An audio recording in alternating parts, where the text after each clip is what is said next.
મિત્રો આજે આપણે અભ્યાસ કરવાનો છે એકાઉન્ટ ભાગ પહેલો ચેપ્ટર 4 ભાગીદારીનું પુનર્ગઠન। સૌપ્રથમ બોર્ડમાં કેટલા માર્કનું પૂછાય છે તો એનો અભ્યાસ કરીએ। વિભાગ એ એક વિકલ્પ 1 માર્ક, વિભાગ બી એક સવાલ 1 માર્ક, વિભાગ સી માં એક ટૂંકો દાખલો આપણને પૂછાય છે 3 માર્કનો। કુલ આ ચેપ્ટરમાંથી 3 પ્રશ્નો પૂછાશે અને 5 માર્કનું ચેપ્ટર પૂછાય છે। હવે ચેપ્ટરનું નામ છે ભાગીદારીનું પુનર્ગઠન। પુનર્ગઠન એટલે આપણી ભાષામાં ફેરફાર કરવો। કેમાં ફેરફાર કરવાનો છે આપણે તો કે ભાગીદારીમાં। પહેલા ચેપ્ટરમાં આપણે 3 શબ્દો શીખી ગયા, ભાગીદાર, ભાગીદારી અને ભાગીદારી પેઢી। તો અહીંયા પેઢી શબ્દ નથી, ખાસ યાદ રાખવાનો છે। ભાગીદારીમાં આપણે કોઈ પણ ફેરફાર કરીએ તો એને ભાગીદારીનું પુનર્ગઠન કહેવાય। તો સૌથી પહેલા આપણને બોર્ડમાં આમાંથી એક એક વાક્યના સવાલો પૂછાય છે। એમાંનો એક સવાલ આપણી વ્યાખ્યા પૂછાય છે ભાગીદારીનું પુનર્ગઠન। તો જોઈએ આપણે પુનર્ગઠનનો અર્થ। આપણે જાણ્યું હતું કે જુદા જુદા કારણોસર ભાગીદારીમાં થતો ફેરફાર એટલે ભાગીદારીનું પુનર્ગઠન। કારણો કોઈ પણ હોય, ભાગીદારીમાં ફેરફાર થાય તો એને ભાગીદારીનું પુનર્ગઠન કહેવાય। બીજો સવાલ આપણને આમાંથી એવો પૂછાય છે કે પુનર્ગઠનના કારણો જણાવો। એવા કયા કારણો છે કે જેને લીધે ભાગીદારીમાં ફેરફાર થાય છે? તો એવા 3 કારણો છે કે જેને લીધે ભાગીદારીમાં ફેરફાર થાય। તો નંબર 1, પુનર્ગઠનના 3 કારણોમાંથી પહેલું, ચાલુ ભાગીદારો વચ્ચે નફા નુકસાનની ફાળવણીના પ્રમાણમાં ફેરફાર થાય। સમજો 3 ભાગીદારોએ થઈને પેઢી શરૂ કરી એ, બી અને સી। અત્યારે નફો નુકસાન સરખા ભાગે વેચે છે, 1:1:1। પણ ભવિષ્ય માટે એમણે પ્રમાણ બદલીને ફેરફાર કર્યો। હવે એમણે પ્રમાણ 3:2:1 નક્કી કર્યું તો નફા નુકસાનના પ્રમાણમાં ફેરફાર કરી નાખ્યો। તો ચાલુ ભાગીદારો વચ્ચે નફા નુકસાનના પ્રમાણમાં ફેરફાર થયો તો ભાગીદારીમાં ફેરફાર થયો કહેવાય। અને ભાગીદારીમાં ફેરફાર થયો તો એને ભાગીદારીનું શું થયું કહેવાય? પુનર્ગઠન। બીજું કારણ છે જે આપણે ચેપ્ટર નંબર 5 માં શીખવાનું છે, નવા ભાગીદારનો પ્રવેશ થાય। ઘણીવાર એવું બને કે 2 ભાગીદાર કે 3 ભાગીદાર છે પણ ધંધો વિશાળ થઈ ગયો, મોટો થઈ ગયો, એક કરતાં વધુ રાજ્યો અથવા દેશમાં થયો, તો 2 કે 3 ભાગીદારો પહોંચી શકવાના નથી। એવા સંજોગોમાં 2 હોય તો ત્રીજા ભાગીદારને પ્રવેશ આપશે, અથવા 3 હોય તો ચોથો ભાગીદાર નવો આવશે। પહેલા 3 ભાગીદાર હતા, હવે 4 થઈ ગયા। પાછો પ્રમાણમાં ફેરફાર થાય, ભાગીદારો વચ્ચે અંદરો અંદર શરતોમાં ફેરફાર થાય, પાછું ભાગીદારીમાં ફેરફાર થયો અને ભાગીદારીમાં ફેરફાર થાય તો એને ભાગીદારીનું શું કહેવાય? પુનર્ગઠન। ત્રીજું કારણ જે આપણે ચેપ્ટર નંબર 6 માં શીખવાનું છે, કોઈ ભાગીદાર નિવૃત્ત થાય અથવા તો મૃત્યુ પામે। સંજોગવશાત ઘણીવાર એવું બને કે એ, બી અને સી છે, કદાચ સી મૃત્યુ પામે અથવા તો સી નિવૃત્ત થાય તો 3 ભાગીદારમાંથી 2 ભાગીદાર થઈ ગયા। પાછો ભાગીદારો વચ્ચે બધામાં ફેરફાર થશે એટલે પાછી ભાગીદારી બદલાશે તો આને પણ ભાગીદારીનું શું થયું કહેવાય? પુનર્ગઠન। તો 2 સવાલ આપણને અવારનવાર બોર્ડમાં પૂછાય છે। પુનર્ગઠનનો અર્થ આપો, જુદા જુદા કારણોસર ભાગીદારીમાં થતો ફેરફાર એટલે ભાગીદારીનું પુનર્ગઠન। બીજો સવાલ આપણને પૂછાય છે પુનર્ગઠનના કારણો। તો કેટલા કારણો છે આપણી પાસે? 3। નંબર 1, ચાલુ ભાગીદારો વચ્ચે નફા નુકસાનની ફાળવણીના પ્રમાણમાં ફેરફાર થાય। નંબર 2, નવા ભાગીદારનો પ્રવેશ થાય।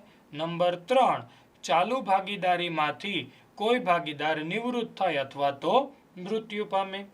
તો આ થઈ ગયું અર્થ અને એના કારણો। હવે આ ચેપ્ટરમાં આપણે 2 ટૂંકા દાખલાનો અભ્યાસ કરવાનો છે, 2 રીત। એક રીત છે આપણી પાસે લાભ ત્યાગવાળી, એક રીત છે આપણી પાસે આમ નોંધવાળી। તો લાભ ત્યાગમાંથી આપણને 4 જુદા જુદા સવાલ પૂછાય છે। ત્યાગનું પ્રમાણ એટલે શું? ત્યાગનું ગાણિતિક સૂત્ર, ગાણિતિક વ્યાખ્યા એટલે આપણે એનું સૂત્ર લખવાનું છે। લાભનું પ્રમાણ એટલે શું અને લાભની ગાણિતિક વ્યાખ્યા। તો આવા 4 સવાલો આપણને પૂછાય છે. તો સૌ પ્રથમ નંબર 1 આપણે ત્યાગનું પ્રમાણ એટલે શું એનો અભ્યાસ કરીએ. તો નંબર 1 ત્યાગનું પ્રમાણ જ્યારે ચાલુ ભાગીદારો વચ્ચે નફા નુકસાનની ફાળવણીના પ્રમાણમાં ફેરફાર થાય. હમણાં આપણે બોલ્યા હતા કે પ્રમાણ 1:1:1 હતું, બદલીને 3:2:1 કર્યું. તો આ નફા નુકસાનની ફાળવણીના પ્રમાણમાં શું થયો? ફેરફાર. ત્યારે અમુક ભાગીદારોના નફાના પ્રમાણમાં ઘટાડો થાય છે. હવે રૂપિયામાં સમજીએ. હું કોઈ એક પેઢીમાં ભાગીદાર છું. અત્યારે મને પેઢીમાંથી વર્ષે 1 લાખ રૂપિયા નફો મળે છે. હવે ભાગીદારો વચ્ચે નફા નુકસાનનું પ્રમાણ બદલાણું. હવે મને 1 લાખની જગ્યાએ 80,000 નફો મળે છે. તો પહેલાં મને 1 લાખ નફો મળતો હતો, હવે મને 80,000 નફો મળ્યો.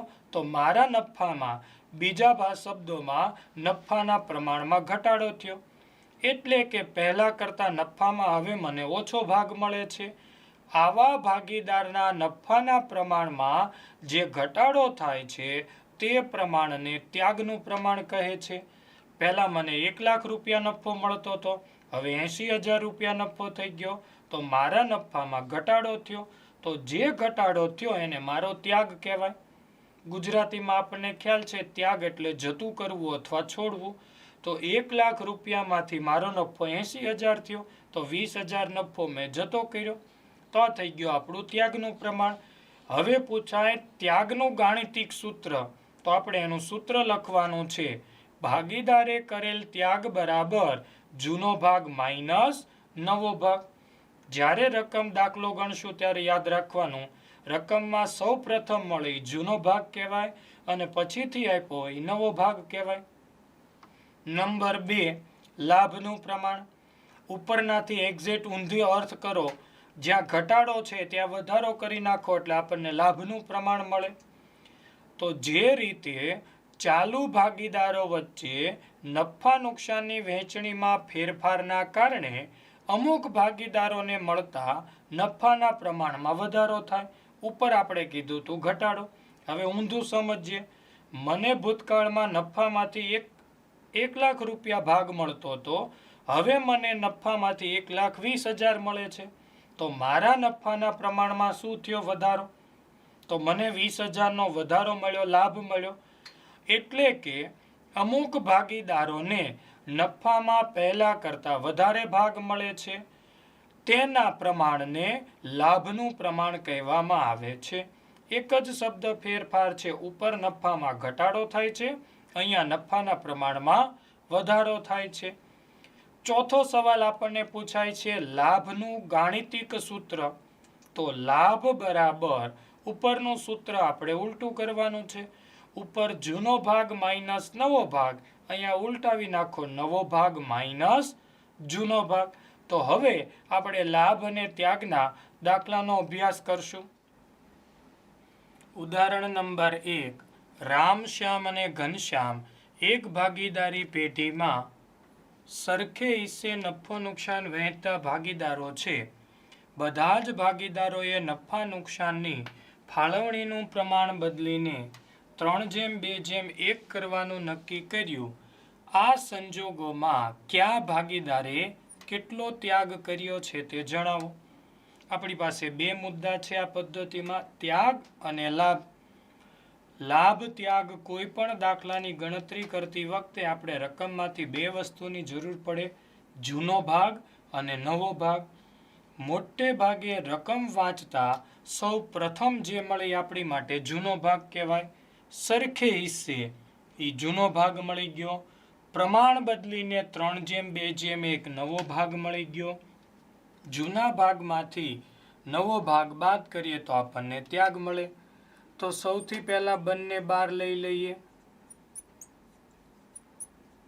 જૂનો ભાગ બરાબર સરખે એટલે 1:1:1 એનો ટોટલ થયો 3.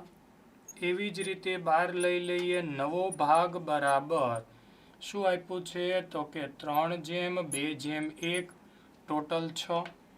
કોની ગણતરી કીધું છે આપણને? ત્યાગની. તો એકવાર સૂત્ર લખવાનું છે.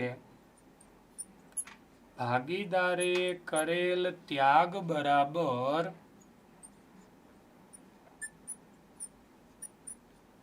જૂનો ભાગ માઇનસ નવો ભાગ.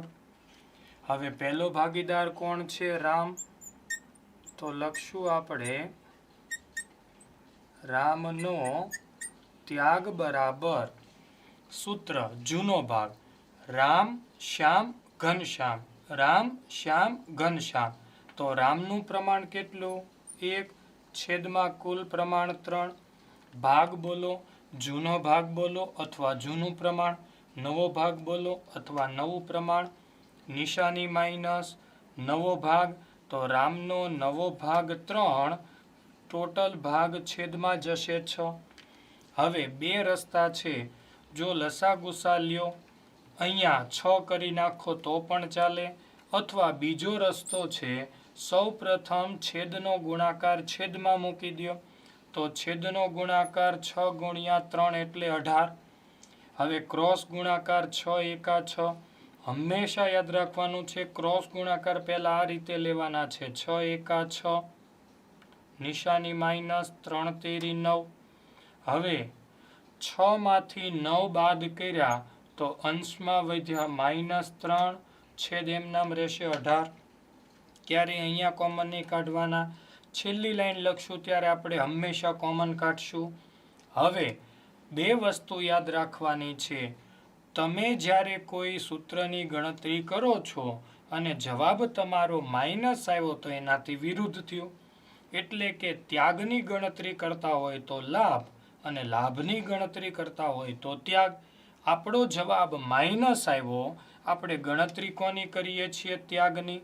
તો ત્યાગનું વિરુદ્ધ લાભ, તો ફરજિયાત કાઉન્સમાં લખવાનું છે લાભ થાય છે. ક્યારે? જ્યારે જવાબ માઇનસ આવે ત્યારે.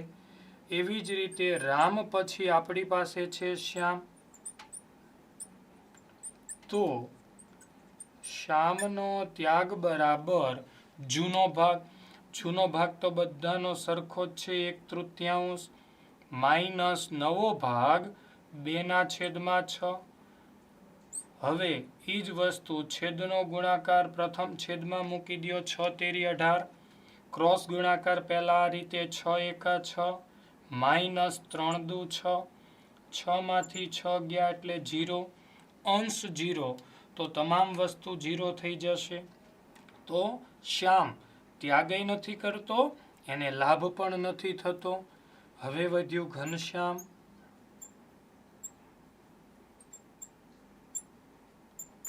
ઘનશ્યામનો ત્યાગ બરાબર જૂનો ભાગ તો બધાનો સરખો જ છે, 1/3. નવો ભાગ એનો 1/6. સૌ પ્રથમ છેદનો ગુણાકાર છેદમાં 18, ક્રોસ ગુણાકાર 6 એકા 6 માઇનસ 3 એકા 3. 6 માંથી 3 ગયા તો 3, 3/18. નિયમ એવો છે, લાભ ત્યાગનો કોઈ પણ દાખલો હોય, જેટલો જવાબ અંશ પકડો માઇનસ આવે એટલો જ જવાબ પ્લસ આવવો જોઈએ. આ થઈ ગઈ આપણી ત્યાગની ગણતરી.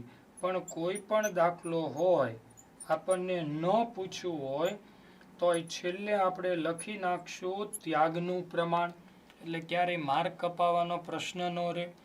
હવે ત્યાગનું પ્રમાણ છેલ્લા જવાબમાં શું લખવાનું છે? તો કે માઇનસ આવે એ આપણે છેલ્લે નથી લખતા, 0 આવે એ પણ આપણે નથી લખતા, માત્ર આપણો પ્લસ જવાબ એ આપણો ફાઇનલ આન્સર બનશે 3/18. છેલ્લો જવાબ લખાઈ ગયા પછી જો કોમન નીકળતા હોય તો ફરજિયાત કોમન કાઢવાના છે. બેયને હું 3 વડે ભાગાકાર કરી શકું. અંશમાં 3/3 એટલે 1, 18/3 એટલે 6. તો આપણો ત્યાગ આવ્યો 1/6.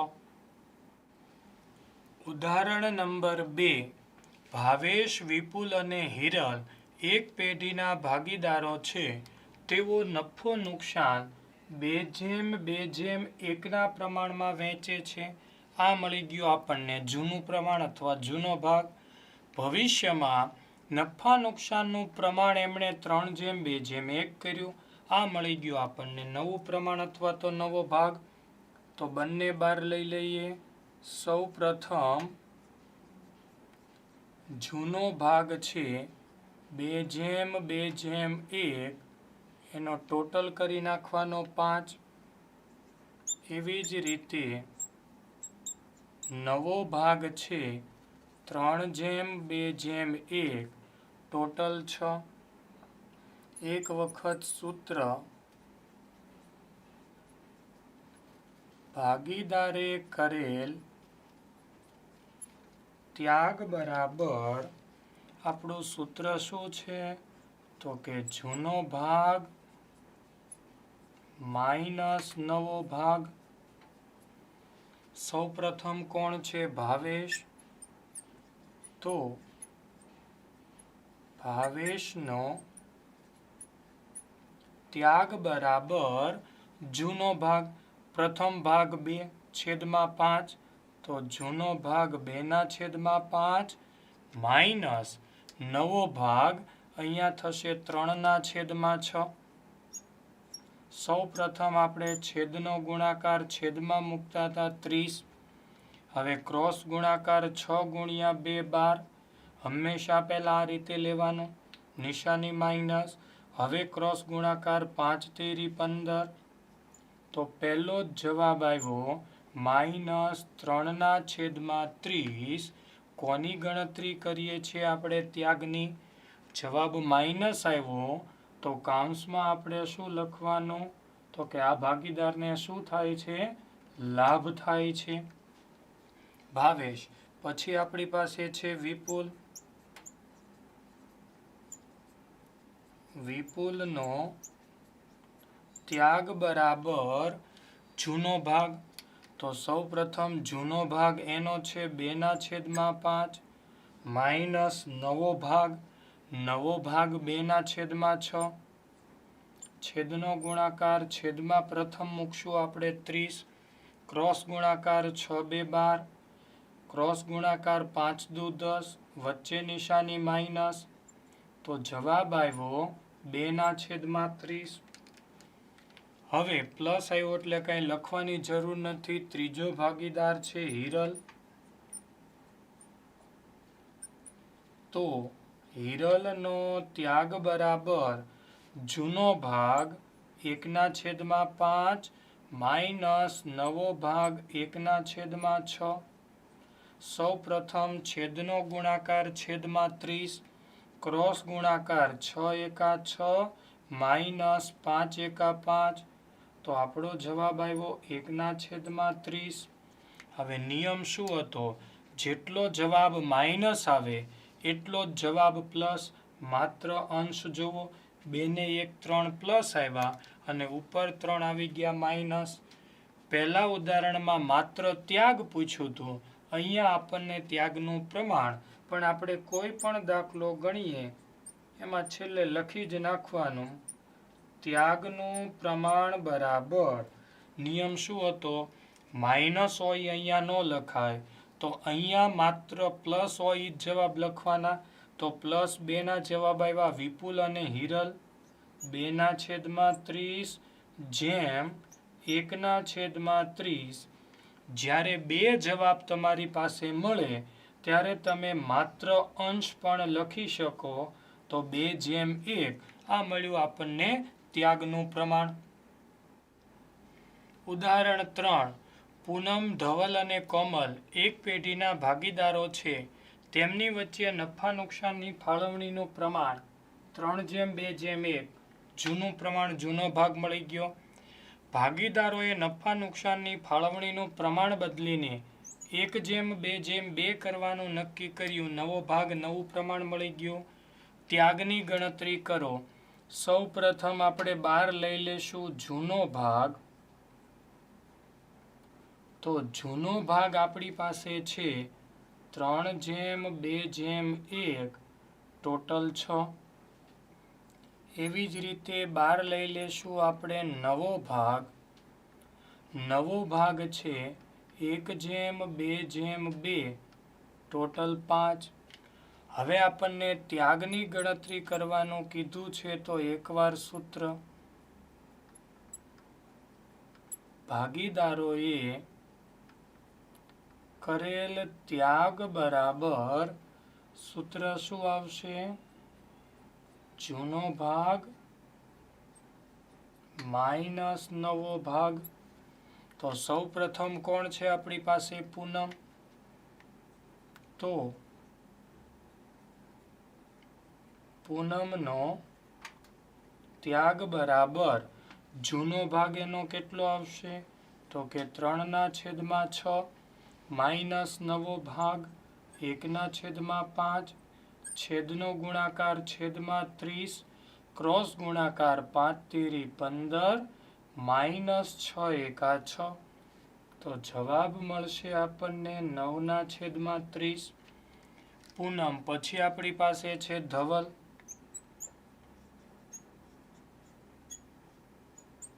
ધવલનો ત્યાગ બરાબર જૂનો ભાગ છે 2/6 માઇનસ નવો ભાગ 2/5, છેદનો ગુણાકાર છેદમાં 30, ક્રોસ ગુણાકાર 5 × 2 = 10, 6 × 2 = 12.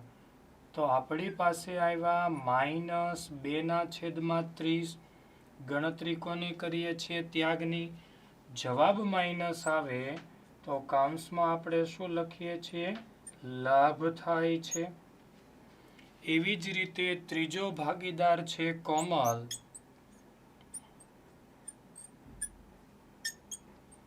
કોમલનો ત્યાગ બરાબર જૂનો ભાગ 1/6 માઇનસ નવો ભાગ 2/5, છેદનો ગુણાકાર છેદમાં મૂકશું 30, ક્રોસ ગુણાકાર 5 × 5 માઇનસ 6 × 2 = 12. તો આપણી પાસે વધ્યા -7/30. અહીંયા પણ માઇનસ આવ્યું એટલે અહીંયા પણ કૌંસમાં લખવાનું લાભ થાય છે. નિયમ: જેટલો જવાબ પ્લસ આવે એટલો જ જવાબ માઇનસ આવવો જોઈએ. અને આપણો ફાઇનલ આન્સર આપણે લખીએ છીએ ત્યાગનું પ્રમાણ બરાબર, માઇનસ વાળા જવાબ આપણે લખતા નથી તો માત્ર +1 જવાબ 9/30. હવે છેલ્લે નિયમ છે કે જો કોમન નીકળતા હોય તો ફરજિયાત કાઢવાના. બંનેને 3 વડે ભાગાકાર કરીએ. 9/3 એટલે 3, 30/3 એટલે 10. તો આપણું ત્યાગનું પ્રમાણ મળ્યું 3/10. ઉદાહરણ નંબર 4. ધ્રુવીલ, ગોપી અને મુકુંદ એક પેઢીના ભાગીદારો છે. તેમની નફા નુકસાનની વહેંચણીનું પ્રમાણ 1/1 એટલે સરખા ભાગે છે. સૌ પ્રથમ મળ્યું આપણને જૂનું પ્રમાણ, જૂનો ભાગ. વહેંચણીનું પ્રમાણ બદલીને 1/2/3 નક્કી કર્યું. આપણને હવે દાખલો ફરી ગયો છે. ત્યાગની જગ્યાએ કોની ગણતરી કરવાનું કીધું છે? લાભની ગણતરી કરો. તો રકમમાં સહેજ આપણે ફેરફાર કરશું. અત્યાર સુધી આપણે જૂનો ભાગ પ્રથમ લખતા હતા. હવે આપણે પહેલા લખવાનો છે નવો ભાગ. તો નવો ભાગ આપણને અહીંયા મળ્યો 1/2/3 ટોટલ 6. હવે લખશું આપણે જૂનો ભાગ. જૂનો ભાગ આપણી પાસે છે 1/1/1 કુલ 3. આપણને લાભની ગણતરી કીધું છે તો એકવાર સૂત્ર લખવાનું છે. ભાગીદારને મળેલ લાભ બરાબર સૂત્ર નવો ભાગ માઇનસ જૂનો ભાગ. ત્યાગનું સૂત્ર જૂનો માઇનસ નવો, લાભનું સૂત્ર નવો ભાગ માઇનસ જૂનો ભાગ વિરુદ્ધ થઈ જશે. સૌ પ્રથમ છે આપણી પાસે ધ્રુવીલ. તો ધ્રુવીલનો લાભ બરાબર નવો ભાગ. આપણે પ્રથમ જ લખ્યું છે 1/6 માઇનસ જૂનો ભાગ 1/3. બસ બાકીના નિયમો બધા ત્યાગ જેમ જ, માત્ર સૂત્ર ઊંધું છે. પહેલા નવો ભાગ, એમાંથી જૂનો ભાગ બાદ કરવાનો. સૌ પ્રથમ આપણે શું કરતા હતા તો કે છેદનો ગુણાકાર છેદમાં 6 તેરી 18. હવે ક્રોસ ગુણાકાર 3 એકા 3 માઇનસ 6 એકા 6. 3 માંથી 6 ગયા માઇનસ 3/18. કોની ગણતરી કરીએ છીએ? લાભની. જો કોઈ જવાબ માઇનસ આવે તો આપણે એનાથી વિરુદ્ધ લખવાનું. લાભનું વિરુદ્ધ શું થશે? ત્યાગ. તો ભાગીદાર ત્યાગ કરે છે. ધ્રુવીલ પછી આપણી પાસે છે ગોપી. તો ગોપીનો લાભ બરાબર નવો ભાગ 2/6 માઇનસ જૂનો ભાગ 1/3. છેદનો ગુણાકાર છેદમાં મૂકશું 18. હવે ક્રોસ ગુણાકાર 3 દુ 6, નિશાની માઇનસ 6 એકા 6. 6 માંથી 6 ગયા તો 0, તો બધો જવાબ 0 થઈ જશે. હવે ગોપી પછી આપણી પાસે છે મુકુંદ. મુકુંદનો લાભ બરાબર નવો ભાગ આપણી પાસે છે 3/6 માઇનસ જૂનો ભાગ છે 1/3. છેદનો ગુણાકાર છેદમાં મૂકશું 18. હવે ક્રોસ ગુણાકાર થશે 3 તેરી 9 માઇનસ 6 એકા 6. 9 માંથી 6 ગયા તો અંશમાં 3 છેદ 18 એમનામ. ત્યાગનો નિયમ એ જ લાભનો નિયમ. જેટલો જવાબ માઇનસ એટલો જ જવાબ પ્લસ. અને છેલ્લે આપણે ફરજિયાત લખશું લાભનું પ્રમાણ બરાબર. પાછું શું યાદ રાખવાનું છે કે ફાઇનલ જવાબમાં માઇનસ જવાબ ન લખાય, 0 જવાબ પણ ન લખાય, માત્ર પ્લસ એ જ આપણે લખવાના છે 3/18. પાછું જો કોમન નીકળતા હોય તો છેલ્લે ફરજિયાત કોમન કાઢવાના છે. બંનેને 3 વડે ભાગાકાર કરીએ, ઉપર 1 છેદમાં આવશે 6. આ મળી ગયું આપણને લાભનું પ્રમાણ 1/6. ઉદાહરણ નંબર 5. ધ્યેય, સિદ્ધિ અને પ્રાપ્તિ એક પેઢીના 1:1:1. કયો ભાગ મળ્યો આપણને? જૂનો ભાગ. બધા જ ભાગીદારોએ નફા નુકસાનની વહેંચણીનું પ્રમાણ બદલીને 1:3:3. આ મળ્યો આપણને નવો ભાગ. કોની ગણતરી કીધું છે? આપણને લાભની. તો સૌ પ્રથમ આપણે નવો ભાગ લઈ લેશું. નવો ભાગ બરાબર 1:3:3. સરવાળો થશે 7. હવે લઈ લેશું આપણે જૂનો ભાગ. તો જૂનો ભાગ બરાબર 1:1:1. સરવાળો 3. કોની ગણતરી કીધું છે? આપણને લાભની. ભાગીદારને મળેલ લાભ બરાબર સૂત્ર શું આવશે? તો કે સૌ પ્રથમ નવો ભાગ માઇનસ બાદ કરશું જૂનો ભાગ. પહેલો ભાગીદાર છે ધ્યેય. તો ધ્યેયનો લાભ બરાબર નવો ભાગ. નવો ભાગ ધ્યેયનો થશે 1/7 માઇનસ જૂનો ભાગ થશે 1/3. સૌ પ્રથમ છેદનો ગુણાકાર 7 તેરી 21 છેદમાં. હવે ક્રોસ ગુણાકાર 3 એકા 3 માઇનસ 7 એકા 7. તો કેટલા વધશે? -4/21. હવે આપણે ગણતરી કોની કરીએ છીએ? લાભની. જો કોઈ જવાબ માઇનસ આવે તો ત્યાં શું લખીએ છીએ આપણે? ત્યાગ કરે છે. ધ્યેય પછી આપણી પાસે છે સિદ્ધિ.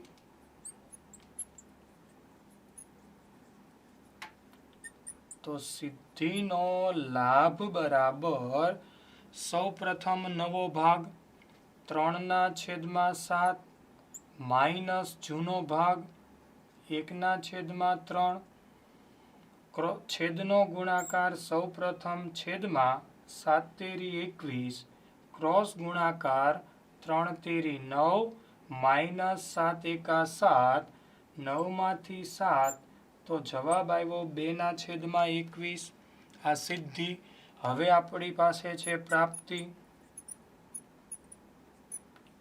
તો પ્રાપ્તિનો લાભ બરાબર નવો ભાગ છે 3/7 માઇનસ જૂનો ભાગ 1/3 કોપી બન્યું તો છેદનો ગુણાકાર છેદમાં 21 ક્રોસ ગુણાકાર 3 તેરી 9 માઇનસ 7 એકા 7 2/21 2 ને 2 4 અંશમાં પ્લસ એવી જ રીતે 4 અંશમાં આવી ગયા માઇનસ.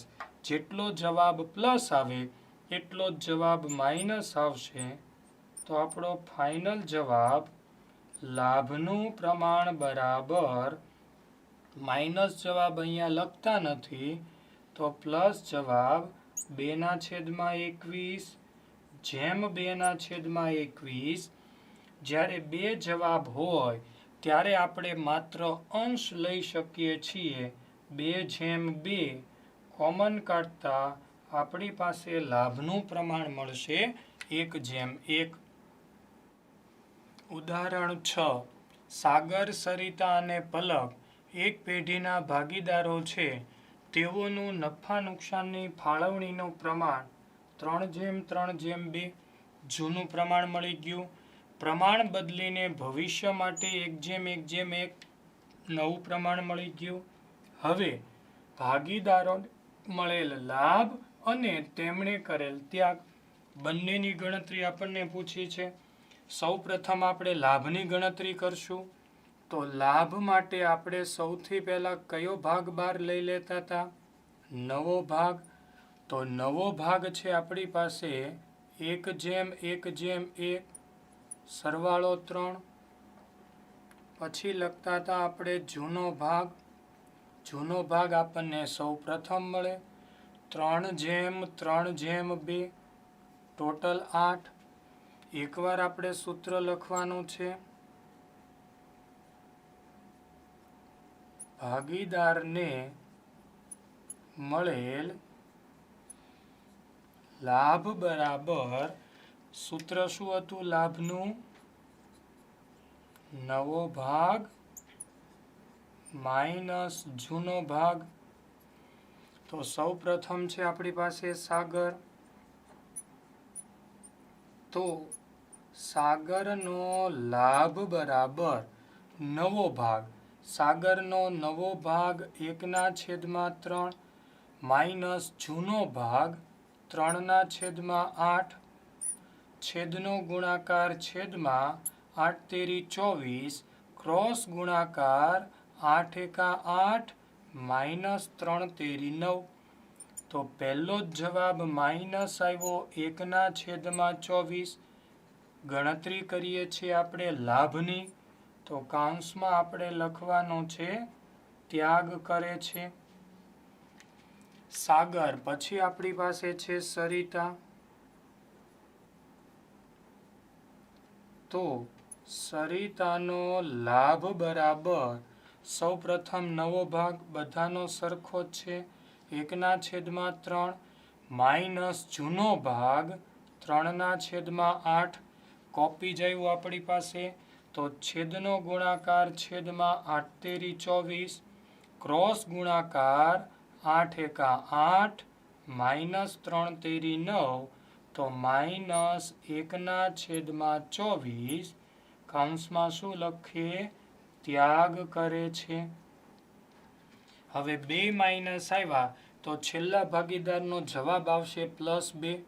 તો આપણી પાસે છે પલક. પલકનો લાભ બરાબર નવો ભાગ 1/3 માઇનસ જૂનો ભાગ 2/8 છેદનો ગુણાકાર છેદમાં 24 ક્રોસ ગુણાકાર 8 એકા 8 માઇનસ 3 દુ 6 તો 2/24 મળી ગયું. હવે છેલ્લી લાઈન આપણે ફરજિયાત લખવાની છે. લાભનું પ્રમાણ બરાબર માત્ર પ્લસ જવાબ 2/24 2ને 2 વડે ભાગાકાર કરીએ તો કોમન કાઢતા 1/12. આ મળ્યું આપણને લાભનું પ્રમાણ. આપણને ત્યાગ પણ પૂછ્યું છે તો અહીંયા આપણે ત્યાગની ગણતરી કરીએ તો સૌથી પહેલા આપણે લેશું જૂનો ભાગ. જૂનો ભાગ છે 3/3/2 ટોટલ 8. હવે લખશું આપણે નવો ભાગ. નવો ભાગ છે 1/1/1 ટોટલ 3. કોની ગણતરી કીધું છે આપણને હવે ત્યાગની? તો એકવાર સૂત્ર ભાગીદારે કરેલ ત્યાગ બરાબર સૂત્ર શું આવશે? જૂનો ભાગ માઇનસ નવો ભાગ. ત્યાગનું સૂત્ર ઉલટું થઈ જશે. હવે એ જ ભાગીદાર 3 પણ હવે ત્યાગ. તો સૌ પ્રથમ છે સાગર. તો સાગરનો ત્યાગ બરાબર જૂનો ભાગ 3/8 માઇનસ નવો ભાગ 1/3. બધા જવાબીના એ જ રહેશે, માત્ર નિશાની ફરી જશે. જ્યાં માઇનસ હતા ત્યાં પ્લસ અને પ્લસ હતું ત્યાં માઇનસ. તો છેદનો ગુણાકાર છેદમાં 24 ક્રોસ ગુણાકાર 3 9 માઇનસ 8 એકા 8 1/24. સાગર પછી આપણી પાસે છે સરિતા. તો સરિતાનો ત્યાગ બરાબર જૂનો ભાગ આપણી પાસે 3/8 માઇનસ નવો ભાગ 1/3 છેદનો ગુણાકાર છેદમાં 24 ક્રોસ ગુણાકાર 3 9 માઇનસ 8 એકા 8 1/24. સાગર સરિતા. હવે આપણી પાસે છે પલક.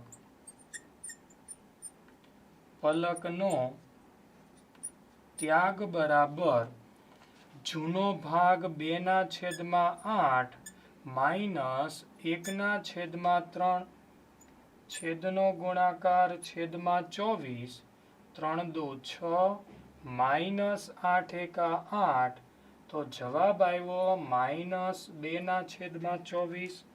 હવે ગણતરી કોની કરીએ છીએ આપણે ત્યાગની? કોઈ જવાબ માઇનસ આવે તો કાઉન્સમાં ફરજિયાત શું લખવાનું છે? લાભ થાય છે. આ મળી ગયો ત્યાગ. હવે છેલ્લે આપણે એક લાઈન લખીએ છીએ. ત્યાગનું પ્રમાણ બરાબર માત્ર પ્લસ જવાબ જ આપણે લખીએ છીએ 1/24. જેમ 1/24 માત્ર અંશ લખતા 1/1